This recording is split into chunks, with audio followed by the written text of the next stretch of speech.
ওই হে ভোলা, আমরা এসে পড়েছি। আজ তোমার মিষ্টির দোকান পুরো খালি করে তবে ফিরবো।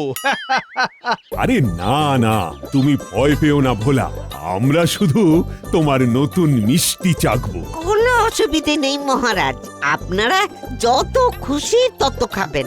আপনাদের সন্তুষ্টিতে তো আমার সন্তুষ্টি। আর কথা না বাড়িয়ে সবাইকে তোমার মিষ্টি পরিবেশন করো ভোলা ভাই। আগে আগে আসুন সবাই আসুন।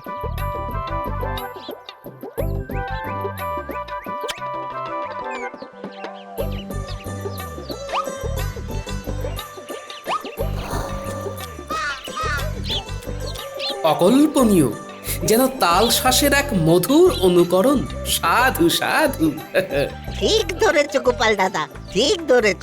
এই তাল শ্বাসে যেমন জল ভরা থাকে, আমিও তেমন এই কায়দা করে গুড় ভরে বাঁধন দিয়েছি এই মিষ্টি, আর নাম দিয়েছি জল মিঠাই। এই যেন দুধের স্বাদ জলে মেটানো। বলো কি মন্ত্রী, এই জিনিসও তোমার ভালো লাগেনি? তোমার সব কিছুতেই কেবল খুঁত ধরা, বড্ড বাড়াবাড়ি। আমার তো দারুণ লেগেছে মহারাজ। এই ভোলা, আমাকে ওই গোটা 10 বাড়ির জন্য দিয়ে দিও তো। হ্যাঁ, ভোলা ময়রার কি অপরূপ সৃষ্টি! তাল শাঁসের আদলে এই যে জল মিষ্টি। এই মিষ্টির উপকারিতা অনেক মহারাজ। ভিতরে যে গুড় ভরা আছে তা খেলে মানুষ শরীরে বল পাবে। তুমি চুপ করে কেন বিজ্ঞানী? তোমার কেমন লাগলো বলো। আর জ্যোতিষীও তো কিছু বললে না। আমি বাকরুদ্ধ মহারাজ।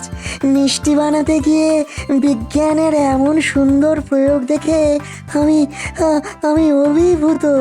আমি গণনা না করেও হলফ করে বলতে পারি, ভোলার বসার বেশ জমতে চলেছে। হ্যাঁ,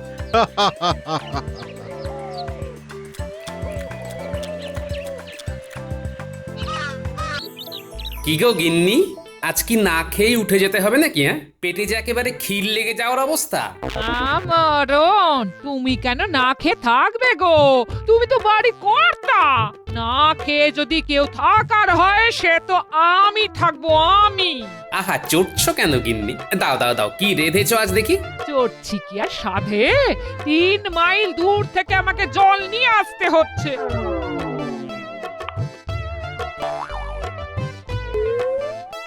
এ কি গিন্নি, ভাত রাঁধুনি? আরে, ভাতের স্বাদ কি আর মুড়িতে মেটে? ঘরে যা জল আছে তা দিয়ে রান্না হবে না। ভাত খাওয়ার স্বাদ জাগলে রাজবাড়ি থেকে ফেরার পথে জল নিয়ে ফিরো। হ্যাঁ হ্যাঁ, তাই না হয় ফিরবো।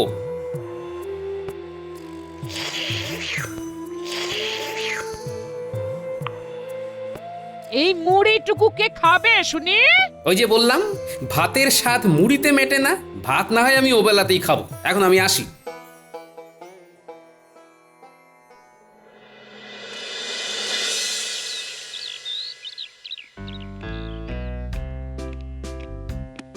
এই যে মহারাজ, এই যে দেখুন দেখুন আপনার প্রিয় গোপাল কেমন হেলতে দুলতে সভায় আসছে।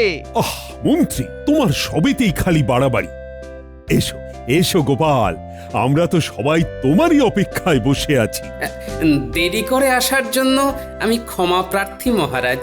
গিন্নির এখনো রান্না হয়নি, তাই ঘরে যা ছিল নাকে মুখে গুঁজে বেরিয়ে পড়েছি। খাওয়ার খেতে হয় ধীরে ধীরে, তাড়াহুড়োর কাজ শয়তানে। আর তাছাড়া ধীরে ধীরে খেলে খাওয়ার হজম করতেও সুবিধে হয়, বুঝলে গোপাল? কি যে বলেন না বৈদ্য মশাই, আমি যা খাবার খাই তা আস্তে আস্তে খেলে সারা দিন কাবার হয়ে যাবে। চলুন মহারাজ, এবার বেরিয়ে পড়া যাক। ফিরে আবার আমায় গবেষণার কাজে লাগতে হবে। আমরা যাচ্ছি কোথায় মহারাজ? ভোলা ময়রা এক নতুন মিষ্টি বানিয়েছে, আর তা চেখে দেখার জন্য আমাদের সবাইকে নিমন্ত্রণ জানিয়েছে। চলো গোপাল ভাই, আর দেরি করে যে লাভ নাই। শুভস্য শীঘ্রম। হ্যাঁ, চলুন চলুন চলুন, এবার বেরিয়ে পড়ি বেরিয়ে পড়ি মহারাজ। মহারাজ।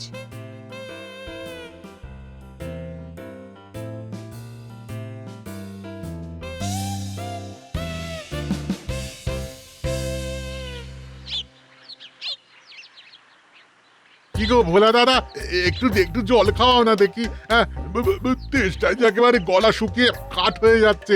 সেই 3 মাইল দূর থেকে জল আনতে হচ্ছে। আজ বউয়ের শরীরটা খারাপ তো, ঘরেও না খুব জল বাড়ন্ত গো। এই আকালের দিনে জল তোমায় খাওয়াতে পারবো না বাপু, বরং আমার বানানো এই নতুন মিষ্টি খেয়ে দেখো। এটা খেয়ে জল খাও, তাতে তোমার জল তেষ্টাও মিটবে। দাম মাত্র ওই 1 মোহর।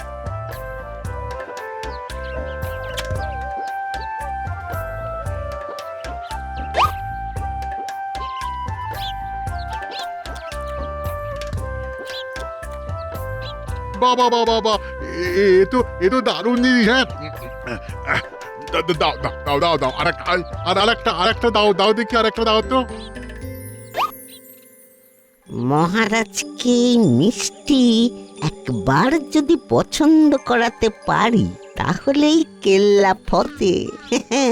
আর তারপর সুযোগ বুঝে ওই খাজনা মাপের কথাটা পারতে হবে, আর দিকে দিকে ছড়িয়ে দিতে হবে এই মিষ্টির নাম, যাতে ব্যবসা একেবারে ফুলে ফেপে ওঠে।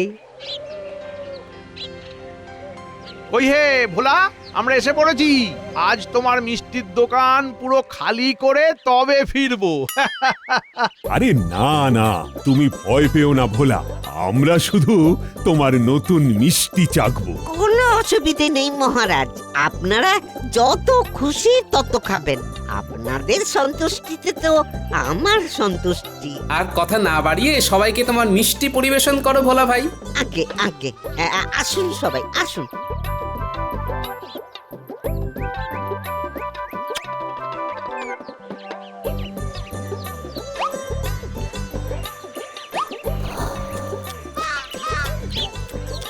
অকল্পনীয়, যেন তাল শ্বাসের এক মধুর অনুকরণ।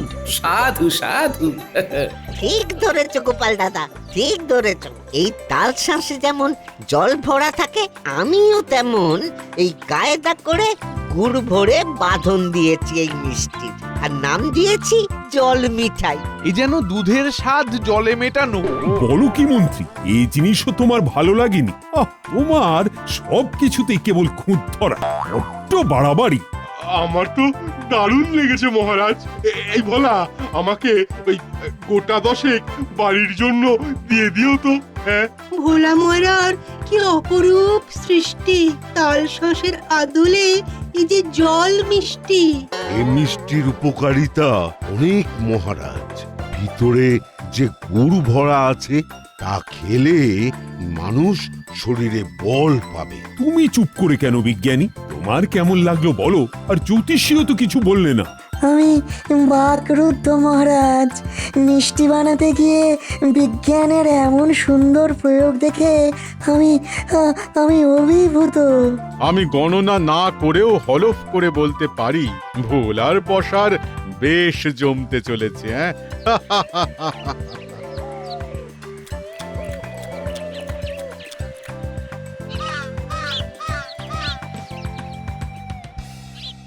এই তোমরা ভিড় করেছো কেন? কি চাও তোমরা? মহারাজের পথ আটকাবার শাস্তি কি তোমাদের জানা নেই? থামো সেনাপতি, ওরা কিছু বলতে চায়, ওদের কথা শোনা আমার কর্তব্য। আয়, তোদের মধ্যে একজন এগিয়ে এসে তোদের কি বক্তব্য সেটা বল। প্রণাম মহারাজ। রাজ্যের সমস্ত জলাধার জল শূন্য। এই বছর বৃষ্টিও হয়নি। আমাদের 3 মাইল দূর ভিন রাজ্য থেকে পানীয় জল আনতে হচ্ছে। আপনি কিছু একটা উপায় করুন। এই কথা কি সত্যি মন্ত্রী? গোপাল, তুমি কি কিছু জানো এ ব্যাপারে? হ্যাঁ মহারাজ, এমনকি আমাদের রাজবাড়ির উত্তর দিকের বড় কুয়োটিও জল শূন্য। পানীয় জলের যোগান তো ওই কুয়োই মেটাতো এতদিন। এরা একদম ঠিক কথা বলছে মহারাজ। আমার গিন্নিও 3 মাইল দূরে গিয়ে জল নিয়ে আসছে প্রতিদিন। রাজ্যে পুকুরগুলো প্রায় শুকিয়ে এসেছে মহারাজ। ছি ছি ছি ছি ছি ছি, রাজ্যের এমন বিপদের দিনে আমরা সবাই এসেছি মিষ্টি চেখে দেখতে। ছি, এর চেয়ে লজ্জার আর কি হতে পারে? আপনি বিচলিত হবেন না মহারাজ, এতে আপনার স্বাস্থ্যের অবনতি ঘটবে। আরে রাখো তোমার স্বাস্থ্য, রাজ্যে জলের অভাব আর এখানে সব মিষ্টি চাখতে এসেছি। তোমরা সবাই যে যার বাড়ি ফিরে যাও। আমি আগামীকালের মধ্যেই এই সমস্যার সমাধানের পথ বের করব। উফ, এই দূর থেকে জল নিয়ে আসছিলাম বটে, জলের সমস্যা মিটে গেলে যে আমার মিষ্টি বিক্রিও কমে যাবে। দূর দূর।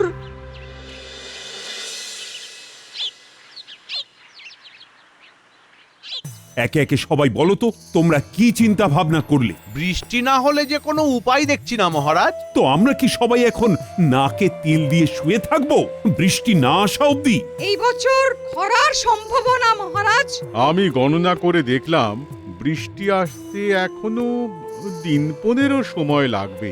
সে কি কথা, অতদিন রাজ্যবাসী 3 মাইল দূরের ভিন রাজ্য থেকে জল আনবে? কি হে গোপাল, তুমি কিছু ভেবেছো এ ব্যাপারে? ভেবেছি না, দেখেছি মহারাজ। আর হেয়ালি করো না তো গোপাল, কিছু উপায় ভেবে থাকলে বলো।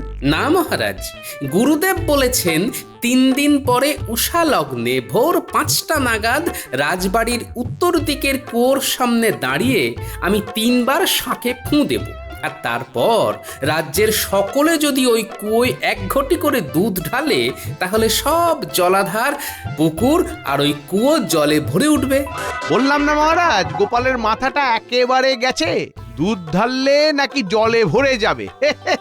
শুধু একটি শর্ত আছে মহারাজ, আমি শাঁখ বাজাবার আগে কেউ যদি কুয়োয় জল ঢেলে দেয়, তাহলে এই উপায় আর কাজ করবে না। চিন্তা করো না গোপাল সেনাপতি, এই 3 দিন তুমি পাহারা বসাও যাতে কেউ কুয়োর আশেপাশে না যায়। আচ্ছা মহারাজ। আর গোপাল, তোমার এই উপায় যদি সফল হয় তাহলে তোমায় 5000 মোহর আমি উপহার দেব।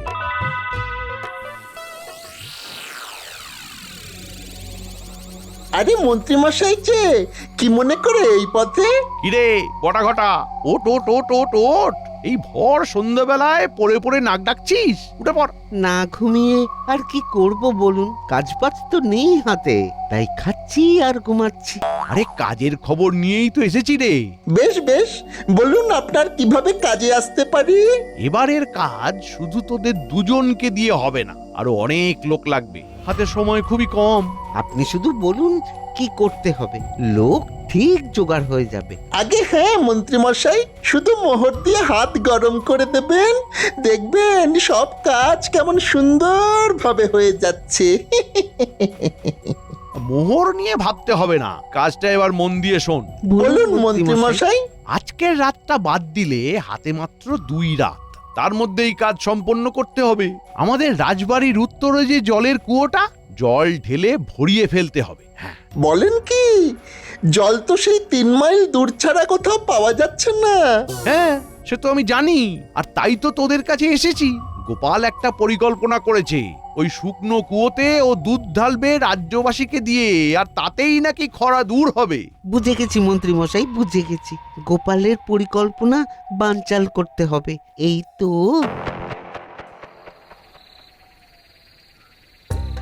ওফ গিন্নি, গরম ভাতের ধোঁয়া আমার খিদে আরো বাড়িয়ে দিচ্ছে। দাও দাও দাও, লাউ ঘন্টটা এবার পাতে দাও দেখি। ইচ্ছি দাঁড়াও দেখি, আগে বাচ্চাগুলোর পাতে ভাত বেড়ে দি। হ্যাঁ, আর দিও না দিদা, এত ভাত খেলে আমি আর উঠতে পারবো না। আরে এই বয়সে খাবি না তো কবে খাবি রে পাগলি? হ্যাঁ, খেয়ে খেয়ে গায়ে জোর বাড়াতে হবে তো নাকি? হ্যাঁ, আমাকে আর একটু ভাত দাও না দিদা, আমি বাবা খাওয়ার সময় অত লজ্জা পাই না। এই তো লক্ষ্মী ছেলের মতো কথা।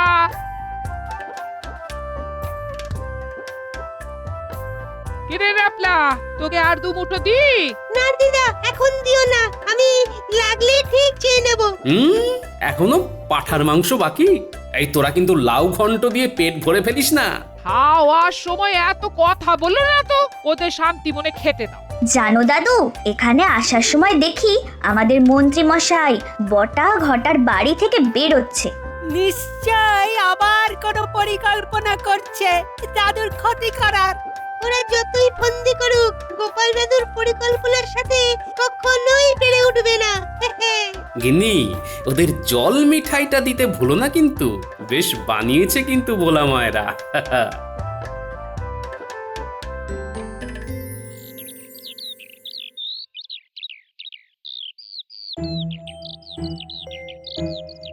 বৈদ্যমশাই, বৈদ্যমশাই, এই তো একদম খিদে ঘুম হচ্ছে না, কিছু একটা ওষুধ দিন না, আর যে পাচ্ছি না। এই রোগের প্রথম ওষুধ সুস্থ জীবনযাপন। ঠিক আছে, দাঁড়ান দাঁড়ান।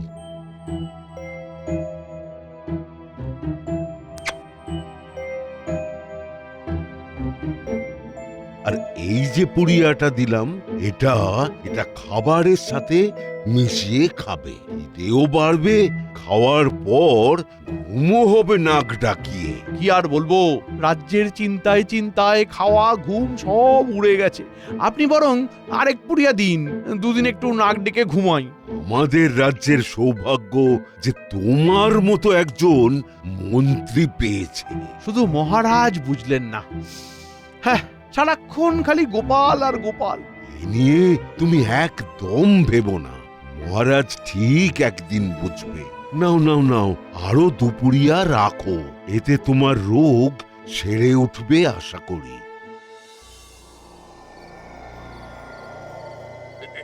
ছি ছি ছি ছি, কি লজ্জা কি লজ্জা! আপনি আবার এত কিছু বয়ে আনতে গেলেন কেন? লজ্জা কিসের? তুমি হলে গিয়ে আমাদের রাজ্যের সেনাপতি, তোমার জন্য আমি এটুকু করতে পারি না? নাও নাও নাও, পোলাওটা দিয়ে কোরমাটা মেখে খেয়ে দেখো, দারুণ লাগবে, খাও।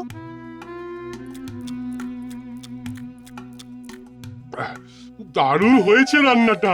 উফ, কিন্তু কিন্তু বেশি খেলে তো ঘুম পেয়ে যাবে, আর ওই কুয়ো পাহারাও দেওয়া হবে না। আমার আবার ওই পেট ভরে গেলেই চোখের পাতা ভারী হয়ে আসে। আরে খাও খাও, না খেলে এত রাত জাগবে কি করে? ওই রাবড়ি পায়েস সব খেতে হবে কিন্তু। খিদেটা আজ বেশ ভালোভাবেই পেয়েছে, আজ কিন্তু কিচ্ছুটি বাদ রাখবো না। আপনি শুধু দেখতে থাকুন। হ্যাঁ, খাও খাও, তারপর নাক ডেকে ঘুমাও। দেখি দেখি বটা ঘটা আর ওদের দল বল কাজে লেগেছে কিনা।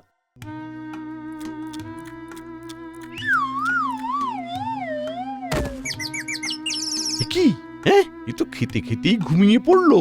বৈদ্যর ওষুধের কোনো জবাব নেই।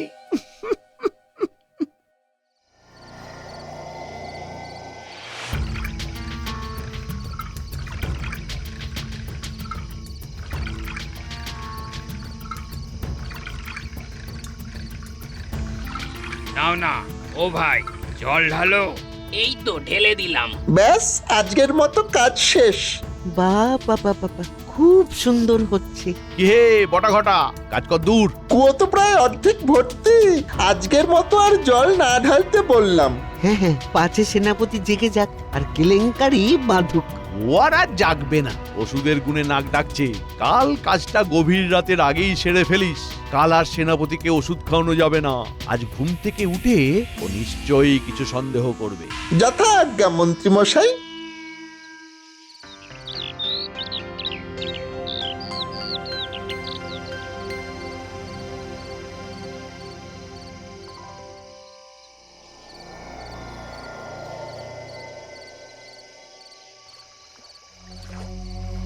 কুয়ো পুরো ভরে গেছে মন্ত্রী মশাই, এখন আমাদের পাওনাটা মিটিয়ে দিলে ভালো হয়। যারা ঘরে ভরে জল নিয়ে আসলো তাদেরও পারিশ্রমিক দিতে হবে। আরে থাম থাম থাম, ক্যাচর ম্যাচর করিস না। এই নে থলি, এই নে, এতে 2000 মোহর আছে। এ কি, এ তো মাত্র 2000 মোহর, আপনার সাথে তো 3000 মোহরের কথা হয়েছিল। আরে অদ্ভুত, আমি কি পালিয়ে যাচ্ছি নাকি? বাকি মোহর ঠিক সময়ে পেয়ে যাবি। এবার তোরা ঘরে ফিরে যা, সেনাপতি এবার এলো বলে।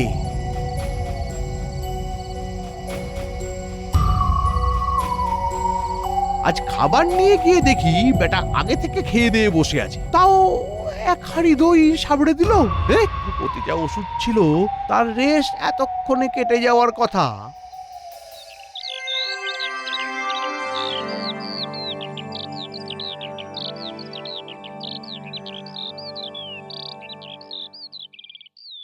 ইহে গোপাল, তোমার উষা লগ্ন তো পেরিয়ে যাচ্ছে, এবার শাঁখে ফু দাও। তার আর বোধহয় দরকার পড়বে না মহারাজ।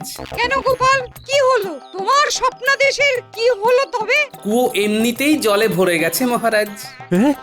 বলো কি গোপাল? কুলদেবতা নিশ্চয়ই প্রসন্ন হয়েছে। দেবতা প্রসন্ন হলে তো বৃষ্টি নামাতেন, এ কোনো মানুষের কাজ। ঠিক বলেছেন বিজ্ঞানী, এই কাজের পেছনে আমাদের খুব পরিচিত কেউই আছে। কিন্তু বাকি জলাধারগুলো তো শূন্যই থেকে যাবে তাহলে। প্রকৃতি সর্বশ্রেষ্ঠ মান মহারাজ। এই কুয়োতে দুধ ঢাললেও কোনো জলাধারই ভরে যেত না। স্বপ্নাদেশের কথা আমার মন গড়া ছিল। আমি জানতাম কেউ কুয়োতে জল না ঢালুক বললে আমার এক পরম বন্ধু জল ঢালবেই, আর তাই হয়েছে। তুমি মিথ্যে বলে কি লাভ পেলে গোপাল? আমার মিথ্যেতে দেখুন, আজ এই কুয়ো জলে ভরে গেছে। রাজ্যবাসীর কিছুদিনের জলের খোরাক মিটে যাবে, আর তার মধ্যে বৃষ্টিও চলে আসবে নিশ্চয়ই। বুঝেছি গোপাল, বুঝেছি। কেউ তোমায় সায়স্তা করতে গিয়ে আসলে রাজ্যেরই উপকার করে বসেছে। সত্যি তোমার বুদ্ধির তুলনা নেই গোপাল।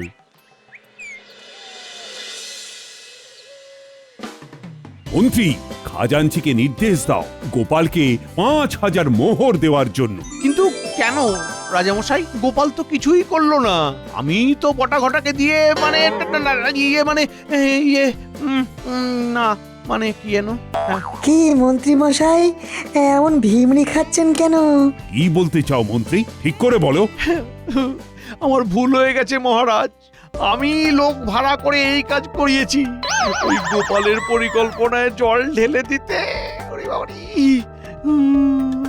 আপনি আমার ক্ষতি করতে করতে এমন অন্ধ হয়ে গেছেন যে রাজ্যের হিতাহিতে তোয়াক্কাও করছেন না আজকাল। যদিও এইবারে আপনি রাজ্যের ভালোই করেছেন। এই ভালো তুমি না বুঝেই করেছো মন্ত্রী। আসলে তোমার উদ্দেশ্য ছিল গোপালের পরিকল্পনা ভেস্তে দেওয়া, আর তা ভেস্তে গেলে যে রাজ্যেরও ক্ষতি হতে পারে সে কথা তুমি একবারের জন্যেও চিন্তা করোনি। আমায় ক্ষমা করে দিন মহারাজ, ক্ষমা করে দিন। ক্ষমা তোমায় তখনই করব যখন তুমি আবার তোমার দলবল নিয়ে লোকের বাড়ি বাড়ি জল পৌঁছে দেবে। তাতে তো অনেক মোহর লাগবে মহারাজ। ইতিমধ্যেই কুয়ো ভরাতে গিয়ে আমার ৩,০০০ মোহর খরচা হয়ে গেছে মহারাজ। সেসব আমি জানি না। যা খরচ হবে তা অগ্রিম তুমি নিতে পারো, কিন্তু সেটা তোমার বেতন থেকেই কাটা যাবে। আর হ্যাঁ, সেনাপতিও এই প্রকল্পে ৫০০ মোহর দেবে, ঠিকমতো পাহারা না দিয়ে ঘুমোবার জন্য।